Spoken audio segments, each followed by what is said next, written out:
had to say sorry and apologize when I wanted someone in my family just to die, because I felt like they had caused a lot of pain. And I was angry.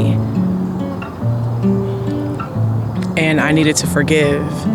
And I didn't know that I needed to forgive. But once Jesus let me know how wrong I was,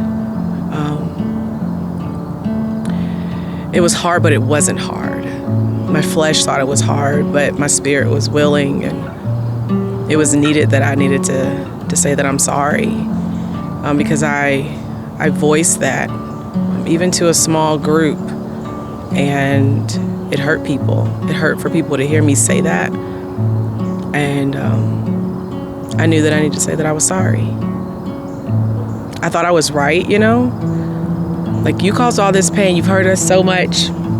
Like, it'd be better if you were just dead. But what good would that be? You know, if that person passed away in their own struggles, in their own sorrow, their own sin, not having the opportunity to even apologize for the hurt that they have caused. So I learned that I need to forgive, and I also learned that God is able to take the very person that I want to stay here and leave the person that I wanted to leave. So it was a humbling experience, but I had to also say that I'm sorry for those that I hurt when I did say that. And I'm glad that none of that happened, that none of my wishing, none of my praying, none of me asking God to take somebody away actually came to manifestation. Because then where might I be today? Probably when my parents passed away, just apologies to them, to their spirits, whatever. They died of a murder-suicide, and it was just kind of a hard thing for our family. In a couple weeks here, it'll be 13 years ago. Mixed emotions.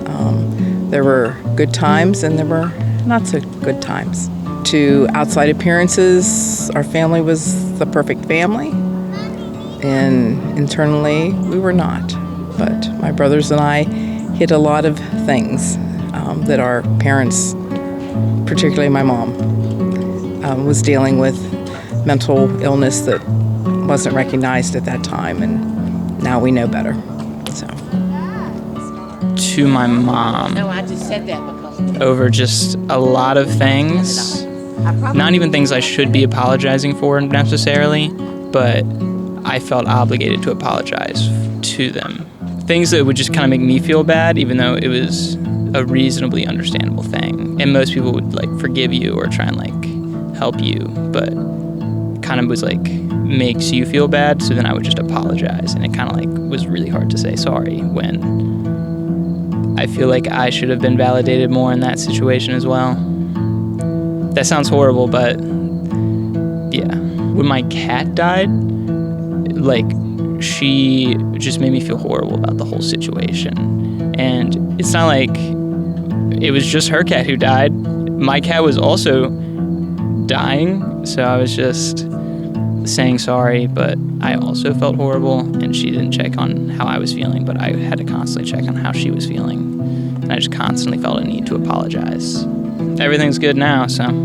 I think it would be to myself.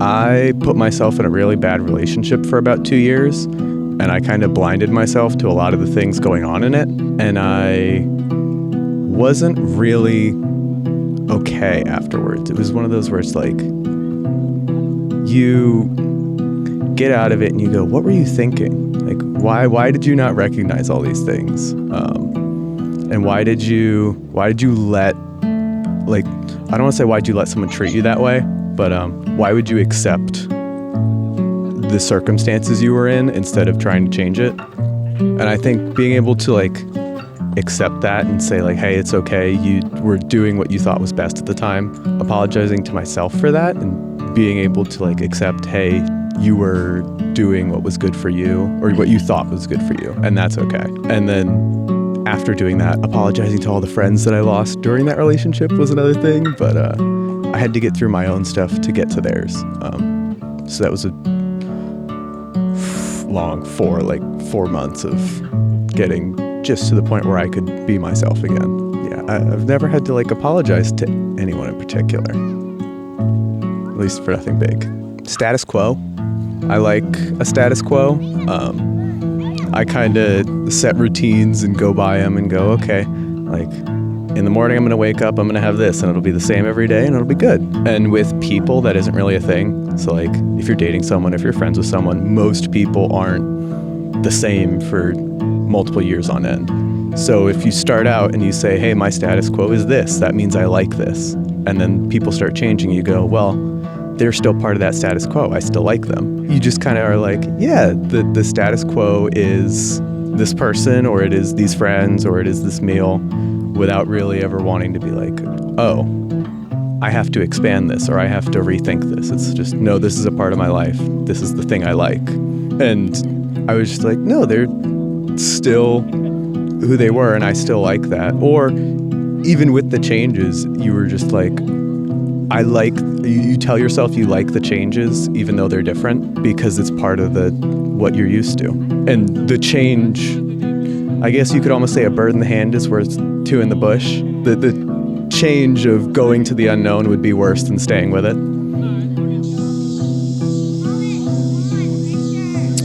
I was unfaithful to my wife, and that was difficult. That was a tough pill to swallow. She's still with me, and we bore it out, but that was tough. Basically, I put it out all online and said, hey, I did this.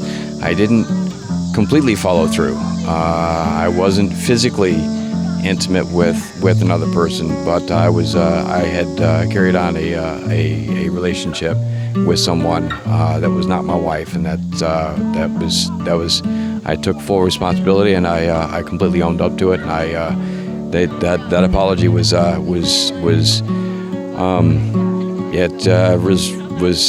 heartbreaking for me and for her, and a lot of it was because I was completely forthcoming. I didn't hold any punches. I said, listen, this is what I did. This is how I did it. And, everything was laid all out in line. So I completely opened myself up and said, I messed up, and, can we continue on? So that was that was a tough one. It was 2004, and I still remember it vividly. I know, well, I guess this isn't like a huge thing, but I know when I was in high school, there was this guy, we used to fight all the time, and I thought it was joking. He was joking with me, I thought I was joking with him, and then one day, he lashed out, and he was like, I don't know why you're always arguing with me, or fighting with me, or picking on me, or whatever, and I thought we were joking, and I was like, whoa, and I had to admit that I was being mean, and to apologize to him. Even though I apologized, and I was sorry, even to this day, he doesn't like me. Because he's still friends with one of my friends, and every time I'm brought up, he has that like edge against me. He doesn't want to, and I don't want to say I bullied him, because I don't bully people, but he probably took it that way. So, well, I think since I was little, I don't like being mean.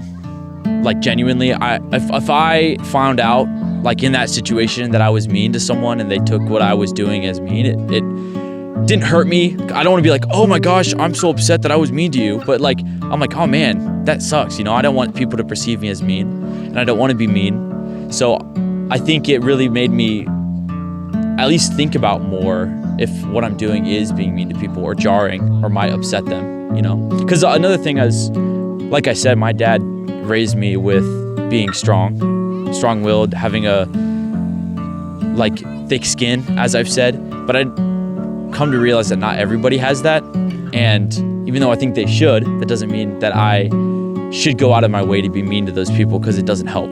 Okay, so I was talking about my parents and how they're divorced and remarried. Growing up, a lot of people told me that my step parents weren't my real parents, that I shouldn't treat them as such, that I shouldn't give them the same respect, that I should call them by their real name. Me and my siblings didn't like our step parents growing up like at all. It was really hard for us. We were really rude, to be quite frank. We didn't treat them kindly. I know when I was a kid, I had the naive thought that my parents would get back together, and that looking back, that obviously is not something that ever was going to happen. So I viewed my step parents as a rift between them that would solidify the fact that they'll never get back together. And so that built up a lot of resentment when I was a kid. Then I got older and I got out of school, I graduated, I went to a job, I went to college, and I realized how stupid that attitude was. I am in a much better relationship with my parents now because I realized